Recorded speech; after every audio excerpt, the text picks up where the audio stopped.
Pas moins de 30 pays ont participé à la Première Guerre mondiale, et les performances de ces pays allaient d'impressionnantes de compétences à carrément désastreuses. Je vais classer la performance des principales nations durant la Grande Guerre dans une liste par niveau. Je vais passer en revue les principales contributions de chaque participant et décider une bonne fois pour toutes qui ont été les meilleures et qui n'ont pas été à la hauteur des attentes. Sachez que je vais omettre les nations qui ont eu un impact minimal. Donc, même si le royaume de Siam a envoyé 1300 hommes, et je suis sûr qu'ils se sont battus héroïquement, malheureusement cette fois, ils ne figureront pas sur la liste de classement. Je veux donc commencer par la Belgique maintenant. La Belgique est souvent considérée comme essentiellement le couloir par lequel l'Allemagne a envahi la France. Mais en réalité, cela néglige complètement l'importance de leur contribution à la guerre. Maintenant, pour comprendre pourquoi la Belgique était si importante, nous devons examiner la position géographique difficile dans laquelle se trouvait l'Allemagne en 1914.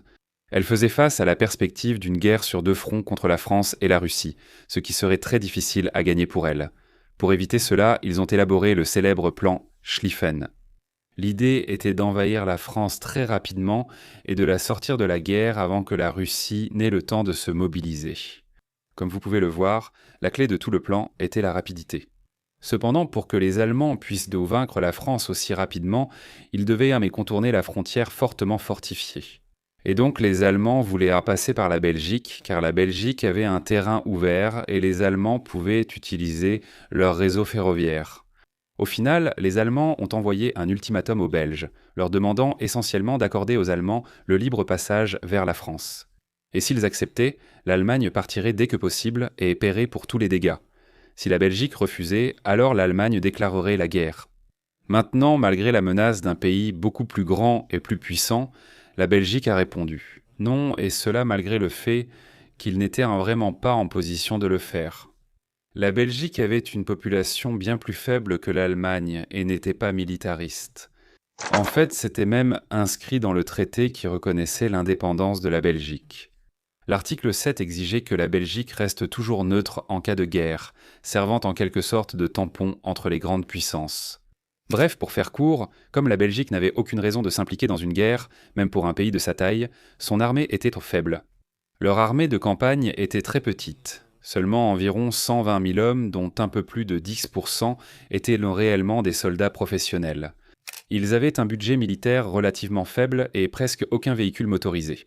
À la place, ils devaient compter sur des chevaux et même des chiens pour le transport. Alors, étant donné tout cela, les Allemands ne s'attendaient vraiment pas à beaucoup de résistance. Ils pensaient que la Belgique allait simplement s'effondrer très rapidement. Leur premier objectif était de prendre la ville de Liège, qui était défendue par 12 forts. Liège était importante parce qu'elle contrôlait les principales voies de ferré vers la France. C'était crucial pour le plan de l'Allemagne d'une invasion éclair. Les Allemands estimeront que prendre la ville ne prendrait pas plus de 2 jours, mais cela s'est avéré être une énorme sous-estimation. Les Belges ont en fait opposé une résistance farouche et lors de leur première attaque, les Allemands n'ont réussi à capturer aucun des forts. Les forts étaient plutôt solides, ils étaient construits en béton armé et enfouis profondément sous terre, ce qui les rendait difficiles à prendre. La bataille s'éternisant, les Allemands utilisèrent d'énormes obusiers, auxquels les forteresses n'étaient pas préparées. Le bombardement a rendu toute résistance impossible, et finalement le dernier fort s'est rendu. Les Allemands avaient empris Liège, mais cela leur avait pris presque 2 semaines, au lieu des 2 jours qu'ils avaient estimés. Or, ce retard n'était pas la seule mauvaise nouvelle pour les Allemands.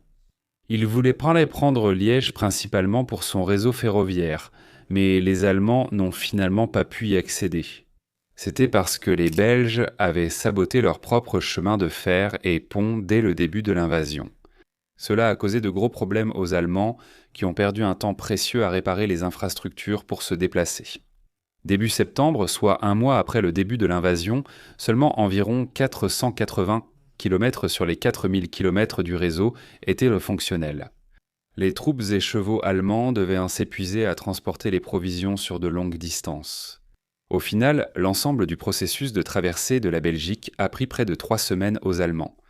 C'était absolument crucial car cela a donné aux Français et aux Britanniques le temps de se préparer.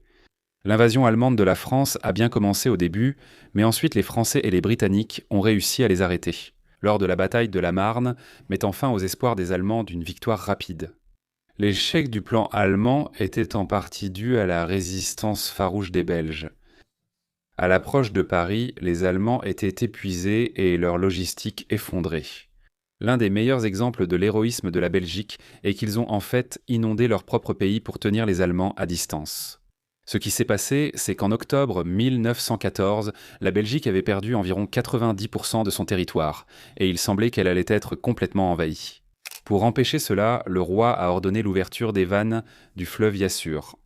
L'inondation qui en a résulté a transformé le champ de bataille en un immense lac que les Allemands n'ont pas pu traverser. La Belgique a ainsi pu garder une petite partie de son territoire jusqu'à la fin de la guerre.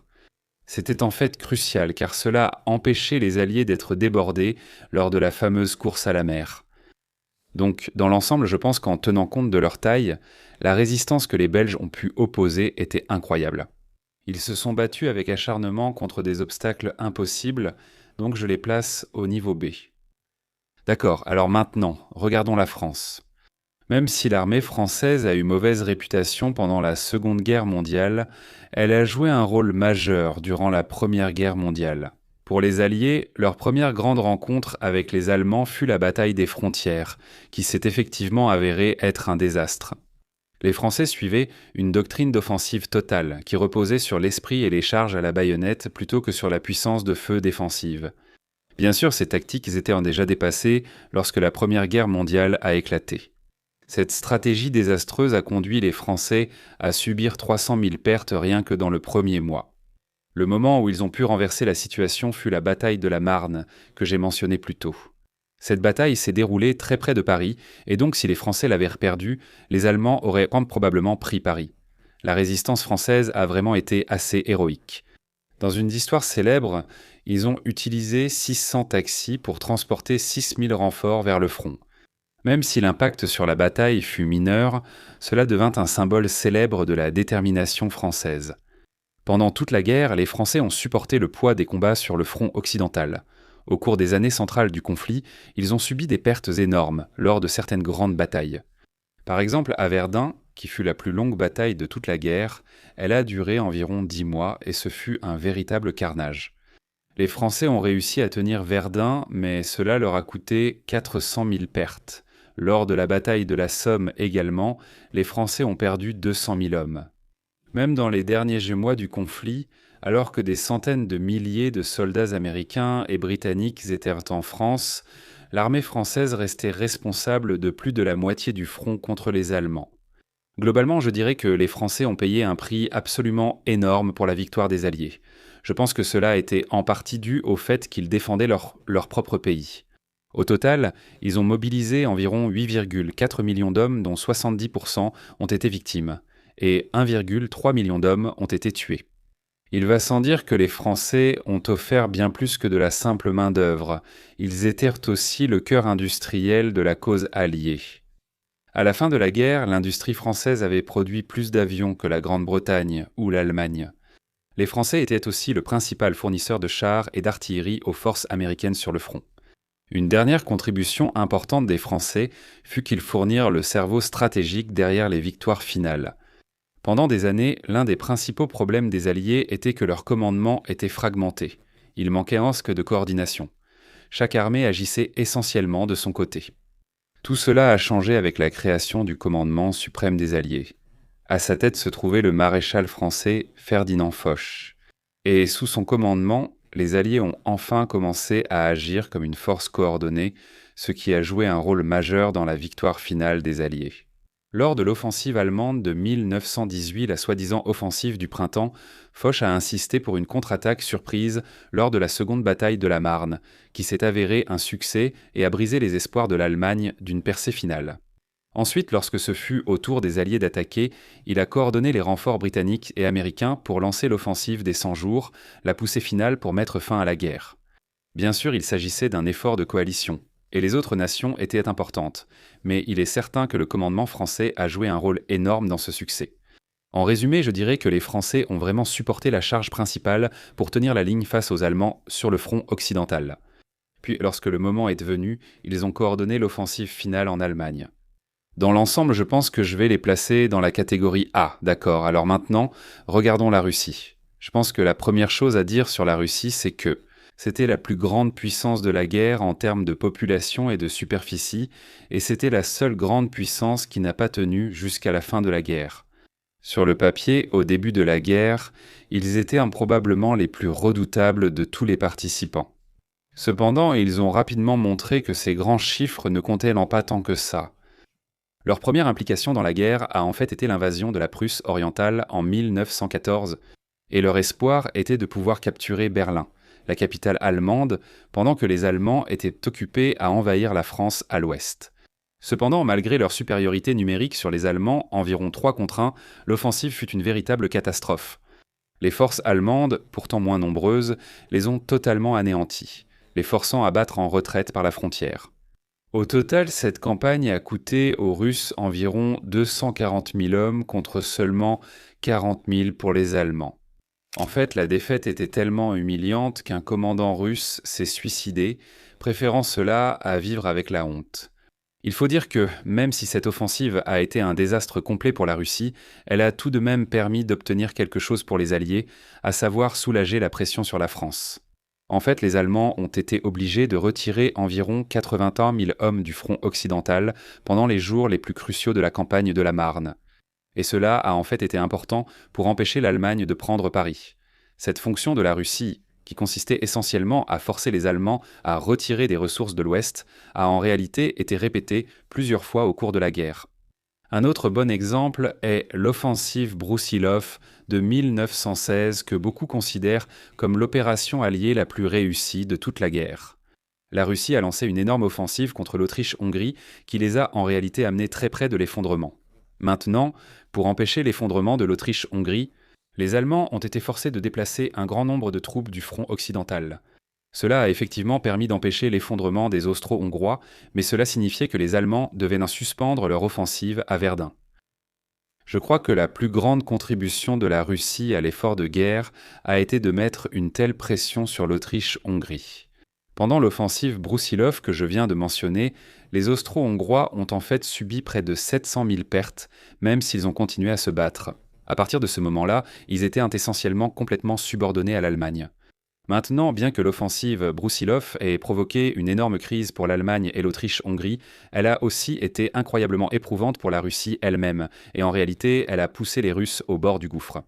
La campagne a coûté aux Russes plus d'1 million de pertes et a exercé une pression énorme sur leur économie déjà en difficulté, ce qui a conduit à un mécontentement généralisé.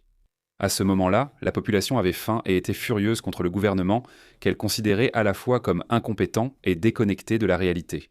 En 1917, cette colère a explosé lors de la Révolution russe et le tsar a été contraint d'abdiquer. La Russie a effectivement continué à se battre dans la guerre pendant encore quelques mois. En fait, ils ont même lancé une dernière offensive désastreuse. Mais en réalité, le pays était en plein chaos et il n'était vraiment pas en état de continuer à se battre. Au cours de l'année 1917, les communistes ont pris le pouvoir.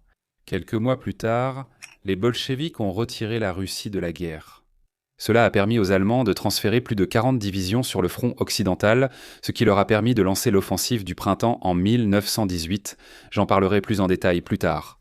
Mais l'offensive du printemps a en fait été assez réussie au début. Et les Allemands ont réussi à briser l'impasse de la guerre des tranchées et à avancer de 60 km. Donc essentiellement, l'effondrement de la Russie avait provoqué l'une des crises les plus désespérées pour les Alliés. Dans l'ensemble, je dirais que la Russie n'a vraiment pas été à la hauteur des attentes qu'on avait placées en elle ou de son potentiel, même si elle a joué un rôle important dans la guerre.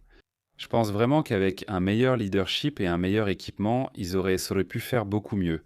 Donc globalement, je pense que je vais les placer dans la catégorie C. D'accord, maintenant je vais parler de l'un des participants à la guerre dont on parle moins souvent, et c'est la Roumanie. Il est juste de dire que la participation de la Roumanie à la guerre fut un véritable désastre. Au début de la guerre, la Roumanie était en fait alliée aux puissances centrales, mais elle ne les a pas rejointes dans le combat. C'était parce qu'ils étaient en réalité intéressés à prendre certains territoires à l'Autriche-Hongrie, en particulier la Transylvanie, qui comptait une grande population ethnique roumaine. 1916 semblait être le moment idéal pour eux de passer à l'action et de rejoindre la guerre contre les puissances centrales. La Russie venait de lancer l'offensive Broussilov et l'Autriche-Hongrie semblait être au bord de l'effondrement. la Roumanie a saisi l'occasion de rejoindre les Alliés. La Roumanie a mobilisé une force énorme et a lancé une attaque surprise, avançant de 80 km en Autriche-Hongrie. Cependant, après ce succès initial, les choses ont commencé à très mal tourner pour eux. Les puissances centrales ont répondu par une énorme contre-offensive. Et à la fin de l'année, la Roumanie avait perdu la moitié de son armée, et environ les 3/4 de son territoire étaient occupés. Pour ajouter l'insulte à la blessure, la Roumanie est même devenue un atout pour les puissances centrales. Elle est devenue une bouée de sauvetage. Vous voyez, en 1916, les puissances centrales faisaient en face à de graves pénuries à cause du blocus naval britannique, et elles avaient vraiment besoin d'un moyen de soutenir leur effort de guerre. Les territoires roumains étaient très riches en céréales et en pétrole. Alors les puissances centrales ont compris que s'ils pouvaient occuper la Roumanie, cela contribuerait grandement à résoudre leurs problèmes. Au final, l'occupation de la Roumanie s'est avérée être d'une grande aide pour les puissances centrales. Des millions de tonnes de ressources ont été exportées, aidant ainsi les puissances centrales à poursuivre la lutte. Je pense qu'il faut rapidement aborder la question. Pourquoi l'intervention roumaine a-t-elle été si désastreuse ? Ils avaient raison de voir que l'Autriche-Hongrie était très faible à ce moment-là, et attaquer alors était en fait un bon plan. Eh bien, je pense qu'une grande partie du problème était qu'ils ont en fait tout laissé trop tard. Quand ils ont finalement rejoint l'offensive de Brusilov, elle commençait déjà à ralentir et les puissances centrales étaient eux déjà en train de se rétablir. En fait, la raison pour laquelle les Roumains ont attendu aussi longtemps, c'est parce qu'ils essayaient de négocier avec les Russes sur les territoires qu'ils obtiendraient de l'Autriche-Hongrie. Quand ils ont finalement rejoint l'offensive, le Premier ministre de Roumanie savait que le moment était passé et que cela pourrait bien être un désastre. Mais il ne pouvait plus reculer à ce stade de toute façon. Même avec une grande partie de leur pays occupé, les Roumains ont continué à se battre, et en fait, lorsqu'ils ont bénéficié d'un commandement compétent de la part des Français, ils ont remporté des victoires impressionnantes en 1917. Malheureusement, tout cela était trop peu, trop tard. Bien sûr, ce qui s'est finalement passé, c'est que la Russie s'est effondrée et la Roumanie s'est donc retrouvée isolée. Clairement, elle ne pouvait pas affronter seule les puissances centrales. Elle a été forcée de signer un traité de paix humiliant qui l'a essentiellement transformé en une sorte d'État vassal que les puissances centrales ont impitoyablement pillé pour alimenter leur économie de guerre. Globalement, je dirais que c'était une performance assez médiocre et chaotique de la part des Roumains. Ils ont d'abord changé de camp, puis ils ont raté leur entrée en guerre, et ensuite, lorsqu'ils ont été impliqués, ils se sont très mal comportés. Cependant, il y a en fait une grande ironie dans tout cela, c'est qu'au final, ils ont obtenu exactement ce qu'ils voulaient. À la fin de 1918, lorsque les Austro-Hongrois s'étaient déjà effondrés et que l'Allemagne était en train de s'effondrer, les Roumains ont vu une nouvelle opportunité. Et ils ont précipité des troupes dans l'Autriche-Hongrie déjà effondrée, ce qui leur a permis de prendre le contrôle de la Transylvanie. La Transylvanie fait toujours partie de la Roumanie aujourd'hui. Globalement, en ce qui concerne le classement, je pense que je vais placer la Roumanie dans la catégorie D. D'accord, parlons maintenant de l'Autriche-Hongrie. Ils ont bien sûr déclenché la guerre parce qu'ils voulaient envahir la Serbie. Et ils pensaient, étant donné qu'ils étaient beaucoup plus grands, avec une population bien plus importante, qu'ils pourraient éliminer la Serbie de la guerre très rapidement. Au final, ils ne pouvaient vraiment pas se tromper davantage.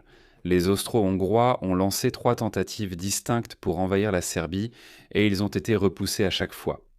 Même lorsque les Austro-Hongrois ont réussi à capturer la capitale serbe, ils n'ont pas pu la conserver très longtemps. En quelques jours, les Serbes ont contre-attaqué et les Autrichiens ont dû battre en retraite dans le chaos. En fait, le repli était tellement chaotique qu'un observateur l'a décrit comme une fuite plutôt qu'une retraite. Alors que les choses se passaient mal pour eux contre la Serbie, elles se passaient aussi mal à l'est contre la Russie. Les forces russes se sont mobilisées plus rapidement que prévu et ont lancé une invasion de la Galicie. Les Austro-Hongrois ont tout juste réussi à repousser les Russes, mais ils ont subi d'énormes pertes. Ce n'est que lorsque les Allemands sont intervenus qu'ils ont pu stabiliser la ligne. À la fin de 1914, l'Autriche-Hongrie n'avait atteint aucun de ses objectifs et avait subi la perte colossale de 1,2 million de soldats. Cela dit, l'année suivante fut meilleure.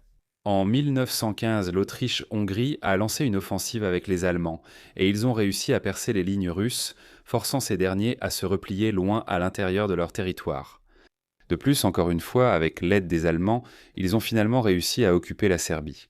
Cela dit, tout n'était pas rose pour autant. L'Italie est entrée en guerre contre eux, et comme l'Allemagne était occupée à se battre sur le front occidental, l'Italie allait devoir être la responsabilité de l'Autriche-Hongrie. Ils ont réussi à repousser les Italiens, mais cela leur a coûté d'énormes pertes. L'année suivante, 1916, marquerait le début de la fin pour les Austro-Hongrois. Les Russes ont lancé l'offensive Broussilov, que j'ai déjà mentionné plusieurs fois dans la vidéo jusqu'à présent, et cela a vraiment pris l'Autriche-Hongrie au dépourvu. Leurs meilleures unités combattaient en Italie, et les commandants du front étaient des mal préparés à l'offensive. En quelques semaines, les Russes ont beaucoup progressé. Une division entière austro-hongroise s'est rendue. L'Autriche-Hongrie avait perdu la moitié de son armée sur le front, soit plus de 600 000 hommes. À partir de ce moment-là, ils n'ont vraiment plus été capables de fonctionner indépendamment de l'Allemagne. Cela dit, l'année suivante, 1917. Ils ont réussi à percer les lignes italiennes lors de la bataille de Caporetto et ils ont pu avancer de 150 km en Italie. Cependant, ils n'ont pas pu capitaliser sur cette victoire et l'Italie s'est rétablie. En 1918, la situation à l'intérieur de l'Autriche-Hongrie était désastreuse. La population souffrait de la famine, le moral s'effondrait et les appels à l'indépendance de divers groupes ethniques se multipliaient. Ils ont tenté une dernière offensive contre l'Italie, mais elle a spectaculairement échoué. En réalité, ce qui a vraiment provoqué l'effondrement des Austro-Hongrois, c'est lorsque les Italiens ont lancé une offensive lors de la bataille de Vittorio Veneto. Beaucoup de soldats austro-hongrois ont tout simplement abandonné. En quelques jours, plus de 400 000 soldats se sont rendus et ont été capturés. Maintenant, en ce qui concerne le classement, je pense en fait qu'il est un peu discutable de savoir où placer l'Autriche-Hongrie maintenant. Clairement, lorsqu'ils opéraient seuls, ils n'ont vraiment pas agi comme on pourrait s'y attendre d'un empire aussi vaste. Ils n'ont pas réussi à battre la Serbie et avaient constamment besoin d'être sauvés des Russes. Cela dit, ils ont joué un rôle important dans la capacité des puissances centrales à se battre aussi longtemps.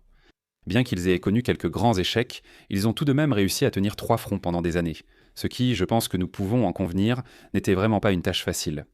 Même si je pense que tout le monde s'attendait à plus de leur part lorsque la guerre a éclaté, je pense qu'ils méritent tout de même un certain crédit pour cela.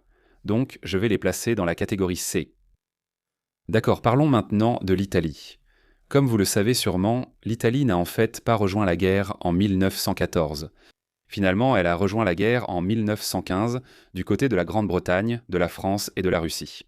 C'était parce qu'ils espéraient obtenir certains territoires qui étaient contrôlés par l'Autriche-Hongrie. Et étant donné à quel point l'Autriche-Hongrie avait mal performé lors de la première année de la guerre, les Italiens espéraient pouvoir obtenir une victoire rapide. Cependant, au final, cela ne s'est pas du tout passé comme ça.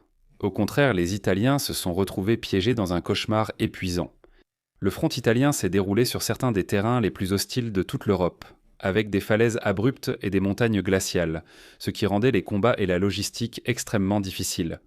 Comme je l'ai dit, les Italiens sont entrés en guerre en 1915 et pendant les 2 années suivantes, ils ont essentiellement mené 11 batailles presque identiques contre les Austro-Hongrois le long de la rivière Isonzo.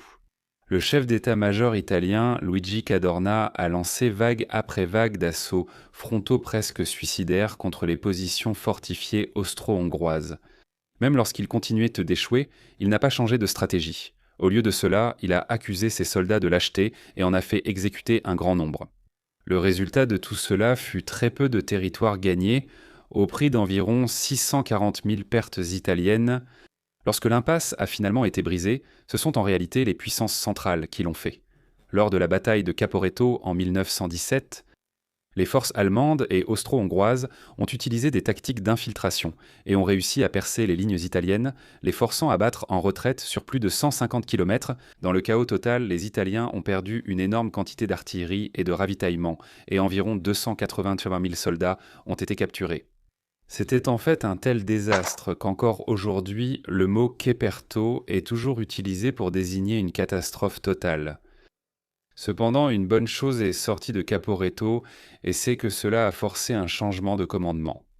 L'ancien chef d'état-major italien, Cadorna, a été renvoyé, et le nouveau chef d'état-major, Armando Diaz, a mis fin aux attaques suicidaires et a commencé à réformer l'armée. Ces réformes se sont révélées efficaces.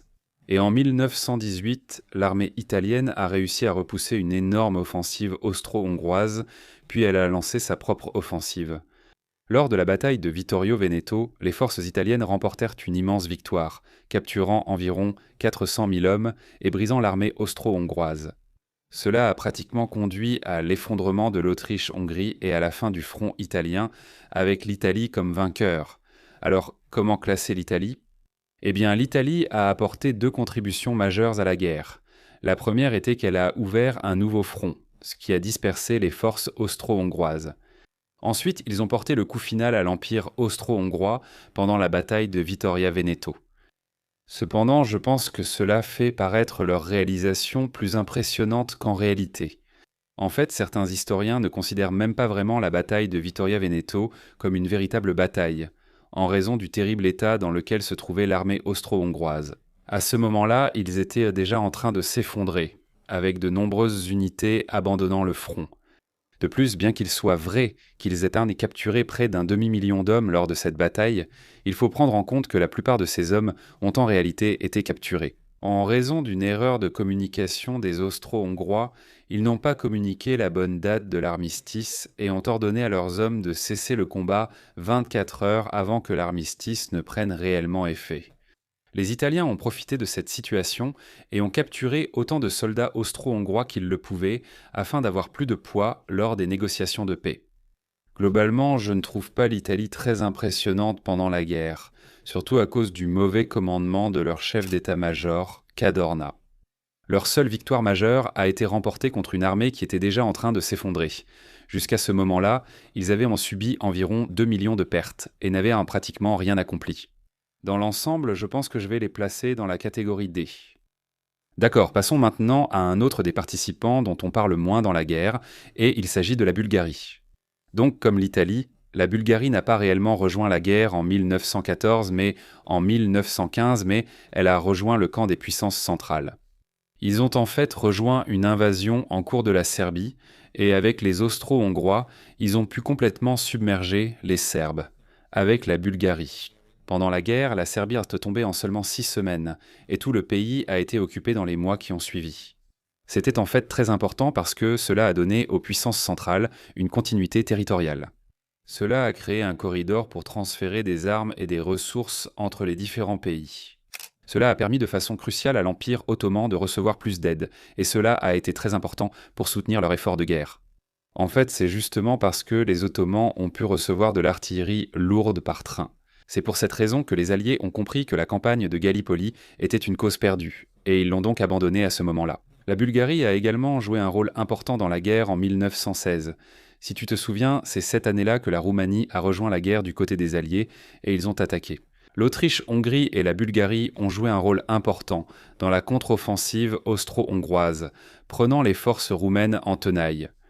Comme je l'ai mentionné plus tôt, occuper la Roumanie était extrêmement précieux pour les puissances centrales, car cela leur donnait du blé et du pétrole, dont elles avaient désespérément besoin pour survivre au blocus allié.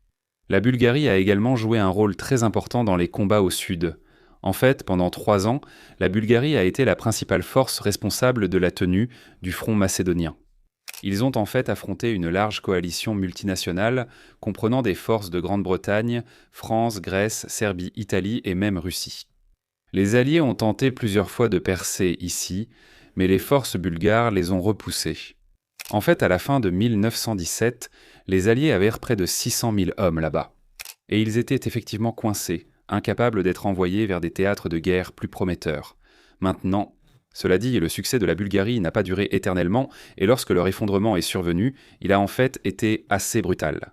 En septembre 1918, les Alliés ont lancé une offensive massive sur le front macédonien, dans l'espoir de faire sortir la Bulgarie de la guerre. Et ils ont réussi.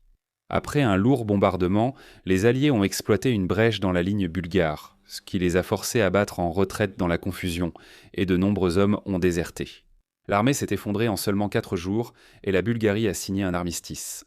Je pense qu'il vaut la peine d'aborder rapidement pourquoi ils se sont effondrés si soudainement, alors qu'ils s'étaient si bien battus avant. La principale raison était qu'à ce moment-là, l'Allemagne ne pouvait plus les aider autant qu'auparavant. Les Allemands ont déplacé des troupes et du matériel loin du front de Macédoine, malgré les demandes désespérées des Bulgares.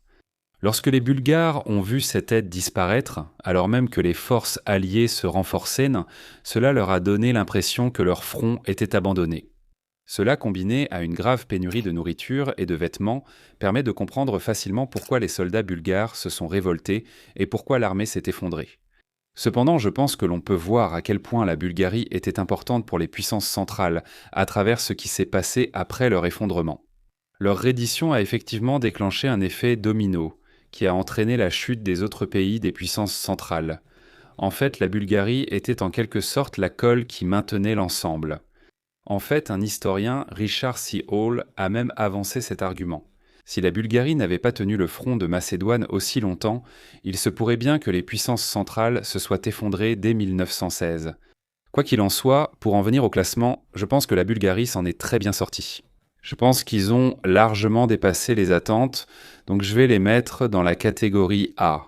D'accord, maintenant parlons de la Serbie. Je dirais qu'étant donné sa taille, la Serbie a en fait été l'un des meilleurs acteurs de toute la guerre. Au début des combats, tout le monde s'attendait à ce qu'il se débrouille assez mal et qu'il soit rapidement effacé de la carte. En réalité, ils ont humilié l'Autriche-Hongrie dès les premiers mois de la guerre. L'armée serbe a réussi à repousser l'invasion initiale de l'Autriche-Hongrie et a même réussi à les mettre en déroute, les forçant à une retraite chaotique à travers la frontière. Les Autrichiens hongrois ont ensuite tenté 2 autres tentatives d'invasion, mais les 2 se sont soldées par des échecs coûteux. Dans l'ensemble, à la fin de 1914, la Serbie avait réussi à défendre son territoire contre l'Autriche-Hongrie. Dans le processus, elle avait infligé 2 fois plus de pertes qu'elle n'en avait subies. Cela dit, l'année suivante, 1915, ne s'est pas aussi bien passée pour eux. Pour commencer, ils ont eu une terrible épidémie de typhus qui a tué plus de personnes que l'Autriche-Hongrie n'en avait réussi l'année précédente.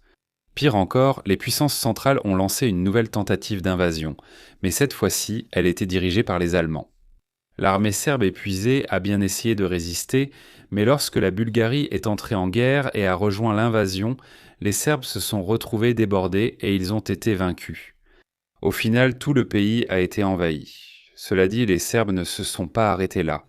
Le commandement suprême serbe a ordonné à la population de se replier à travers les montagnes glaciales du Monténégro et de l'Albanie. Avec l'espoir que la Grande-Bretagne, la France et la Russie les aideraient à survivre et qu'ils pourraient revenir en force, la retraite à travers les montagnes a coûté extrêmement cher. Les Serbes ont perdu plus de la moitié des 400 000 personnes qui ont tenté cette traversée. Les gens succombaient à la faim, à la maladie, ou mouraient simplement de froid dans les montagnes. Cela dit, aussi coûteux que cela ait été, cela a fini par porter ses fruits. Les Alliés ont pu évacuer ces survivants serbes vers une île grecque, et là-bas, ils ont pu se réentraîner et se rééquiper. Ces hommes ont finalement été déployés sur le front de Macédoine en 1916, et là-bas, ils allaient affronter à nouveau les Bulgares. Maintenant, en avançant rapidement jusqu'à la fin de 1918, les Serbes ont enfin eu leur chance de se venger des Bulgares. C'est lors de la bataille de Dobropoli que l'armée serbe, avec l'aide des Français, a réussi à percer la ligne bulgare et à les plonger dans le chaos. Les Bulgares n'ont pas pu se regrouper et ils ont fui, et le pays a signé un armistice peu de temps après. Les Serbes ont alors pu retourner dans leur patrie, et en novembre, toute la Serbie était libérée. Dans l'ensemble, je dirais qu'étant donné leur taille, la Serbie a vraiment eu un impact assez important sur le déroulement de la guerre. En particulier le fait que, durant la première année de la guerre, ils aient réussi à mobiliser environ 400 000 soldats austro-hongrois, signifiait que l'Autriche-Hongrie ne pouvait pas se concentrer entièrement sur la Russie. Autre chose que je trouve impressionnante, c'est le fait qu'ils ne se sont pas rendus, même lorsque tout leur pays a été envahi. Cela a permis à leur armée de finalement renaître de ses cendres et d'obtenir cette percée cruciale. Sur le front macédonien, comme je l'ai mentionné plus tôt, cela a vraiment été le premier domino dans l'effondrement des puissances centrales. Globalement, je pense que je vais placer la Serbie dans le niveau A. D'accord, maintenant passons à l'Empire ottoman. Donc, l'Empire ottoman est entré en guerre dans une position incroyablement faible. En fait, à ce moment-là, il était tellement affaibli que la question de savoir quoi faire du vieil empire en ruine était simplement appelée la question d'Orient. Donc, comme vous pouvez l'imaginer, lorsque la Première Guerre mondiale a commencé en 1914, tout le monde pensait que l'Empire s'effondrerait extrêmement rapidement. Mais finalement, ils ont opposé bien plus de résistance que ce que tout le monde attendait. Il faut préciser qu'ils n'ont pas réellement rejoint la guerre dès le début. Ils y sont entrés en octobre 1914.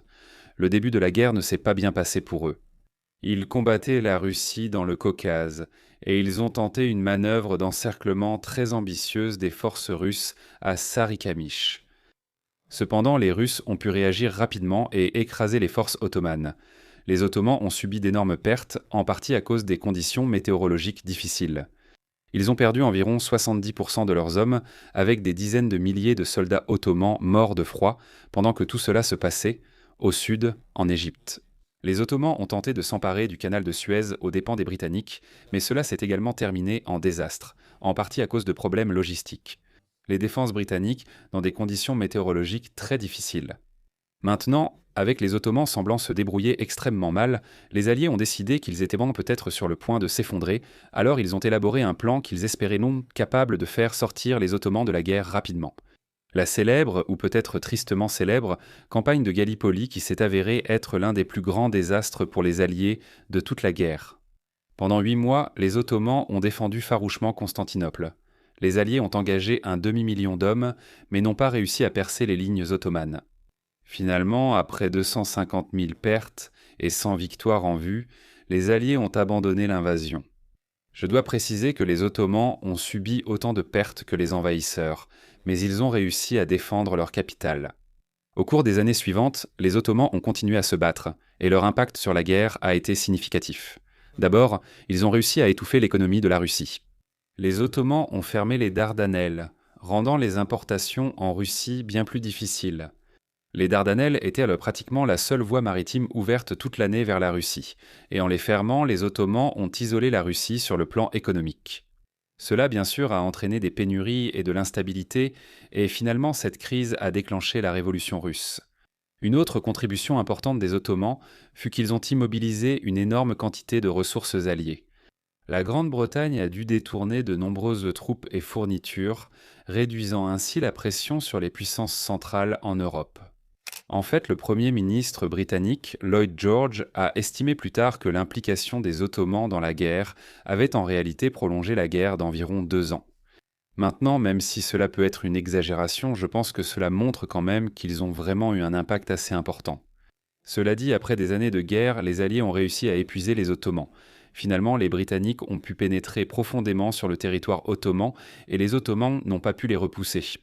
En 1918, après des années de pertes, de désertion et de pénuries, l'armée était à bout de force. Le coup de grâce pour l'Empire ottoman est survenu lorsque la Bulgarie a quitté la guerre, ce qui a coupé sa connexion avec l'Allemagne. Cela l'a laissé isolé et épuisé, et les Ottomans ont été forcés de signer un armistice. Dans les années qui ont suivi, l'Empire ottoman a été complètement démantelé. Donc, en arrivant au classement, où allons-nous placer l'Empire ottoman ? Je pense qu'il est important de dire que leurs offensives ont été presque toutes des échecs, mais en même temps, ils ont eu un impact assez important sur la guerre. Ils ont accéléré l'effondrement russe et mobilisé beaucoup de ressources alliées. Globalement, je pense que même s'ils n'ont pas été parmi les meilleurs, ils ont fait mieux que ce que beaucoup attendaient. Donc je vais les placer dans la catégorie C. Alors maintenant, regardons l'Empire britannique. Et ici, je parle bien de l'ensemble de l'Empire. Donc je parle des forces combinées du Royaume-Uni, du Canada, de l'Australie, de l'Inde et de toutes les autres parties de l'Empire. Je pense qu'il serait utile d'examiner le comportement de l'Empire britannique sur le front occidental. Au début de la guerre, les Britanniques ne disposaient que d'une petite force professionnelle, le corps expéditionnaire britannique. Bien que ces soldats aient été de très grande qualité, leur nombre n'était tout simplement pas suffisant pour l'ampleur du conflit qui les attendait. Lors des premières batailles en Belgique, le corps expéditionnaire britannique a été presque anéanti. En essayant de retenir les Allemands à ce moment-là, ils ont effectivement contribué à ralentir l'avancée allemande, mais ils ont subi d'énormes pertes, ce qui a provoqué une véritable crise pour eux. De toute évidence, les Britanniques allaient avoir besoin de plus d'hommes s'ils voulaient avoir un impact significatif sur la guerre. Le gouvernement britannique a réagi en transformant sa petite armée professionnelle en une immense armée de citoyens. Cette expansion reposait au départ uniquement sur des volontaires, mais elle a ensuite été maintenue grâce à la conscription. Cependant, l'inexpérience de ces nouvelles recrues fit des années intermédiaires de la guerre une période d'apprentissage sanglant pour les Britanniques. Un exemple très célèbre de cela est la bataille de la Somme en 1916. Rien que le premier jour, les Britanniques ont subi 60 000 pertes, et à la fin de la bataille, ils en avaient subi 400 000. Maintenant, bien que cela ait soulagé la pression sur les Français, qui combattaient à la bataille de Verdun, et que cela ait infligé beaucoup de pertes aux Allemands.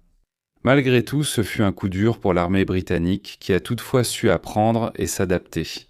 Au cours des 2 années suivantes, ils ont travaillé à intégrer l'infanterie, les chars, l'artillerie et l'aviation en une force de combat cohérente. Ces nouvelles tactiques furent finalement mises à l'épreuve en 1918, lorsque les Allemands lancèrent l'offensive du printemps. Dans cette offensive, les Britanniques ont tout juste réussi à tenir. Même si cela leur a coûté 400 000 pertes, ils ont pu arrêter l'avancée allemande. Puis, lorsque le moment est venu de contre-attaquer, les Britanniques ont joué un rôle très important lors de l'offensive des 100 jours. Ils ont réussi à capturer plus de prisonniers et de canons que n'importe quelle autre armée alliée. Avec les Américains et les Français, ils ont brisé les lignes allemandes et les ont finalement forcés à se rendre. Dans l'ensemble, tout au long de la guerre sur le front occidental, l'armée britannique est passée d'une petite force de combat au début à l'une des plus grandes et des plus puissantes armées. Maintenant, si nous portons notre attention sur la guerre en dehors de l'Europe, les Britanniques ont joué un rôle incroyablement important. Au Moyen-Orient, ils ont vaincu l'Empire ottoman, et en Afrique, ils ont réussi à démanteler une grande partie de l'Empire colonial allemand. Ils sont également intervenus en Italie et en Macédoine, où ils ont contribué à stabiliser ces fronts. Cela dit, je pense que, de loin, la plus grande contribution de la Grande-Bretagne à la guerre a été bien sûr sa domination des mers. La Royal Navy britannique a joué un rôle énorme dans la victoire des Alliés, leur permettant de transporter des troupes et toutes sortes de fournitures depuis le monde entier. Bien sûr, le blocus naval de l'Allemagne a été d'une importance capitale. En coupant l'accès de l'Allemagne aux importations, les Britanniques ont progressivement affamé les puissances centrales jusqu'à leur reddition. L'effet de ce blocus a commencé lentement, mais il s'est intensifié au fur et à mesure que la guerre avançait. Le véritable impact du blocus s'est réellement fait sentir dans les dernières années de la guerre. En 1918, les importations allemandes étaient réduites à 1/5 de leur niveau d'avant-guerre. Les pénuries alimentaires touchaient non seulement les soldats, mais toute la population. Bien sûr, cette souffrance intérieure a créé un immense mécontentement en Allemagne, ce qui a alimenté des émeutes et accéléré la fin de la guerre. Comme dit dans la vidéo, ce type de crise a eu lieu dans tous les autres pays des puissances centrales. Donc, en ce qui concerne le classement, je pense que, malgré quelques erreurs, la contribution de l'Empire britannique a été, bien sûr, incroyablement importante. Leur armée est devenue une force puissante qui a aidé à porter le coup final sur le front occidental, et leur marine a été cruciale pour étrangler lentement l'économie de l'ennemi. Je pense que je vais les placer dans la catégorie A. D'accord, maintenant parlons des États-Unis. Lorsque la guerre a commencé, le public américain ne voulait rien avoir à faire avec elle. De leur point de vue, les Européens étaient toujours en train de se battre pour une raison ou une autre. Il n'y avait aucune raison pour qu'ils s'impliquent. Cependant, après une série d'événements, l'opinion publique a changé et l'Amérique a rejoint la guerre en avril 1917. Il est important de préciser que lorsque l'Amérique s'est d'abord impliquée dans le conflit, son armée était assez petite. Elle comptait seulement environ 128 000 hommes. Ils ont donc dû l'agrandir aussi vite que possible. Et en même temps, s'ils devaient en transporter les forces pendant qu'ils avaient en France.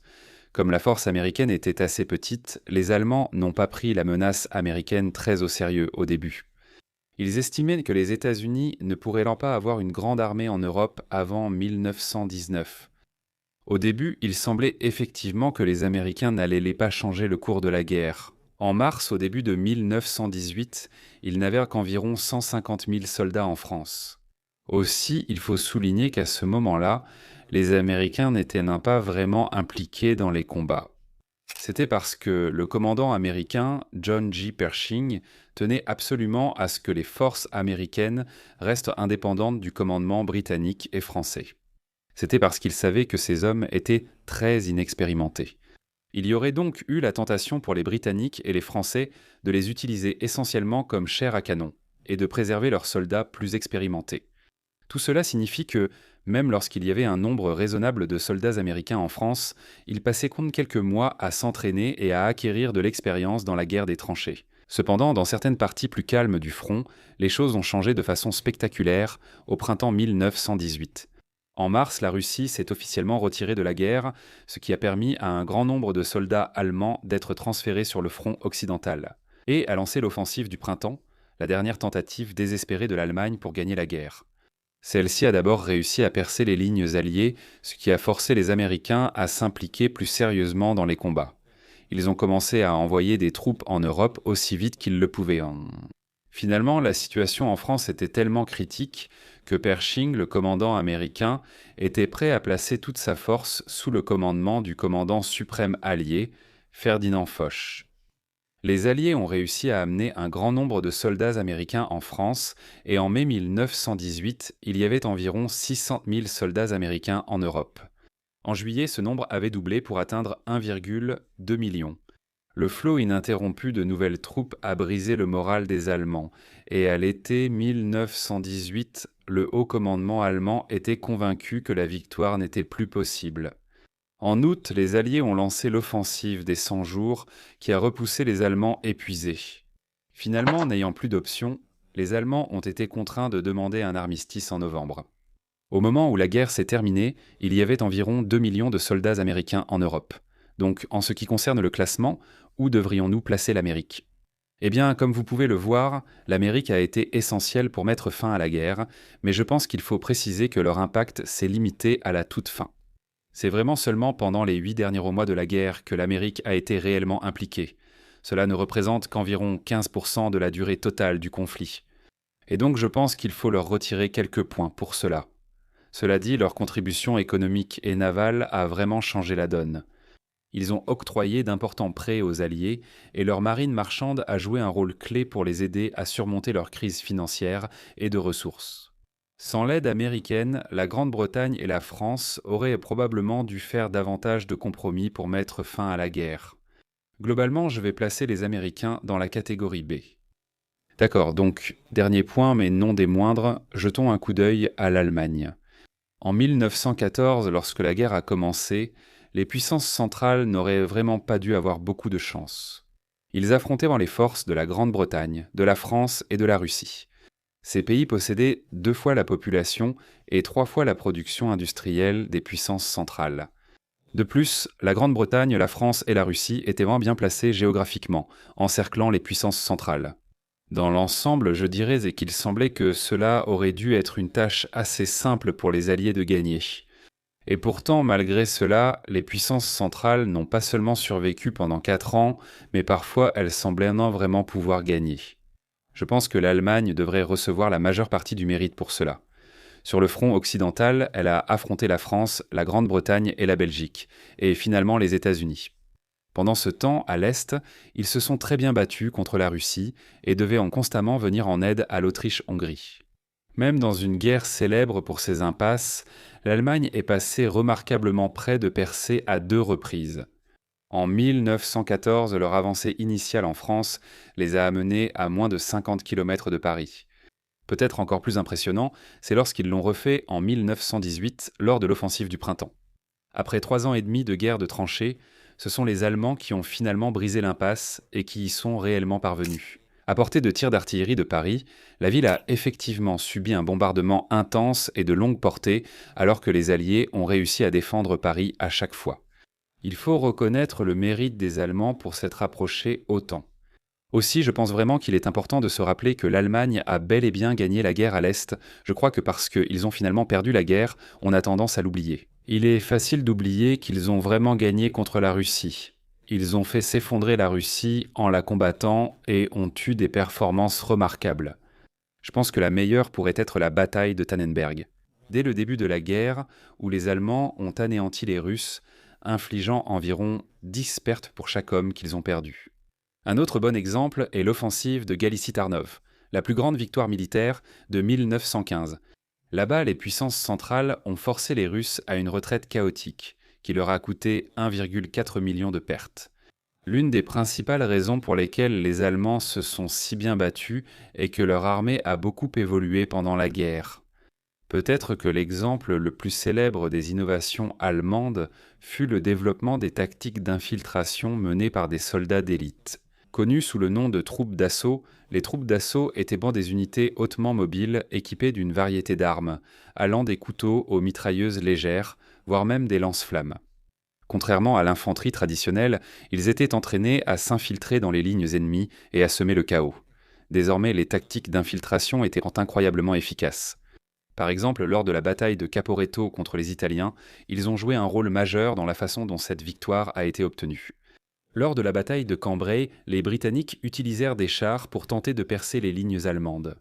Les Allemands ont alors utilisé des tactiques d'infiltration pour contre-attaquer et repousser les Britanniques au-delà de leur position de départ initiale. Les tactiques d'infiltration ont aussi eu un rôle clé durant l'offensive du printemps 1918. Je pense qu'une autre chose très impressionnante concernant la performance allemande, c'est qu'ils ont réussi à accomplir autant, même si leurs alliés n'ont pas été à la hauteur. Combattre aux côtés de l'Autriche-Hongrie a d'ailleurs été décrit comme étant, je cite, « enchaîné à un cadavre ». Les Ottomans, eux aussi, dépendaient en trop du financement, de l'équipement et des officiers allemands pour rester dans la lutte. Même la Bulgarie, alliée la plus compétente de l'Allemagne, nécessitait une aide. Je pense que les Allemands ont aussi excellé sur le front intérieur. Le blocus naval britannique étranglait lentement la nation, ce qui signifiait que les ressources étaient très rares et que les pénuries alimentaires alimentaient dans l'agitation. Cependant, malgré ces problèmes, l'Allemagne a réussi à soutenir son effort de guerre pendant 4 ans maintenant. Bien sûr, l'Allemagne n'était pas parfaite, elle a commis quelques erreurs. Par exemple, je pense que certains des problèmes économiques causés par le blocus naval ont en réalité été aggravés par certaines de leurs politiques. Par exemple, la conscription de la main-d'œuvre agricole et la réquisition des chevaux ont paralysé l'agriculture allemande. Militairement, certaines de leurs décisions ont épuisé énormément de main-d'œuvre. Par exemple, des batailles d'usure comme celle de Verdun ou de la Somme ont infligé un nombre de pertes presque égales de chaque côté. Et cet échange était impossible pour les Allemands, leur ennemi ayant bien plus d'hommes et de ressources. Je pense que la plus grande erreur de l'Allemagne pendant la guerre fut peut-être de maintenir plus d'1 million de soldats en Europe de l'Est après l'effondrement de la Russie. Ces hommes étaient désespérément nécessaires sur le front occidental, mais au lieu de les transférer, les Allemands ont en fait surestimé leur position. Et ils ont essayé d'occuper tout ce territoire en Europe de l'Est. En réalité, ces hommes auraient été bien mieux utilisés à combattre en France. Même si la performance de l'Allemagne n'était pas parfaite, je pense qu'ils ont été extraordinaires. Ils faisaient face à une coalition des plus grandes superpuissances du monde, sur 2 fronts. Pendant tout ce temps, ils avaient des alliés peu performants et des ressources limitées, et pourtant ils sont quand même passés très près de la victoire. Pour cette raison, je pense que nous n'avons pas d'autre choix que de les mettre dans la catégorie S, donc voici la liste finale des catégories. Pour en savoir plus sur les causes de la Première Guerre mondiale, j'ai fait une vidéo de classement à ce sujet, n'hésitez pas à la regarder. Merci d'avoir regardé.